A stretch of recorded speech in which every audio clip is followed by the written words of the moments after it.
બિલકુલ આની અંદર કોઈ વિષનો હાથ નથી. આની અંદર જે છે એ પોલીસે જે આરોપી હસ્તગત કરેલા છે તેમાં પોલીસ દ્વારા જે છે એ તમામ એવા હથિયારો કે જેની અંદર ઉપયોગ થયા હતા, જે ગાડીનો ઉપયોગ થયો હતો, એ તમામ વસ્તુઓને પોલીસે રિકવર કરેલું છે અને પૂરતા એવિડન્સ બી પોલીસે લીધેલા છે.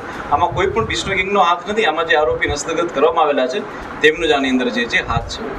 આ પ્રકારની વસ્તુની જાણ થતાં જ અમારી એસઓજીની ટીમ દ્વારા તે લોકોને હસ્તગત કરવામાં આવે છે અને ઇન્ટ્રોગેશનમાં તે લોકોને પકડી પાડવામાં આવે છે. જે બિલકુલ જે સુરેશ ચૌધરી જે છે તે બ્લેક મેજિકના જાણકાર છે અને બ્લેક મેજિકના જાણકાર હોય તેમણે આ વિધિ માટે જ હત્યા કરેલી હતી એવું અમારી હાલની પૂછપરછમાં સામે આવે છે. બિલકુલ આની અંદર કોઈ વિષનો હાથ નથી. આની અંદર જે છે એ પોલીસે જે આરોપી હસ્તગત કરેલા છે તેમાં પોલીસ દ્વારા જે છે એ તમામ એવા હથિયારો કે જેની અંદર ઉપયોગ થયા હતા, જે ગાડીનો ઉપયોગ થયો હતો, એ તમામ વસ્તુઓને પોલીસે રિકવર કરેલું છે અને પૂરતા એવિડન્સ બી પોલીસે લીધેલા છે.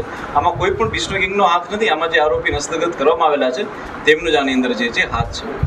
આ પ્રકારની વસ્તુની જાણ થતાં જ અમારી એસઓજીની ટીમ દ્વારા તે લોકોને હસ્તગત કરવામાં આવે છે અને ઇન્ટ્રોગેશનમાં તે લોકોને પકડી પાડવામાં આવે છે. જે બિલકુલ જે સુરેશ ચૌધરી જે છે તે બ્લેક મેજિકના જાણકાર છે અને બ્લેક મેજિકના જાણકાર હોય તેમણે આ વિધિ માટે જ હત્યા કરેલી હતી એવું અમારી હાલની પૂછપરછમાં સામે આવે છે.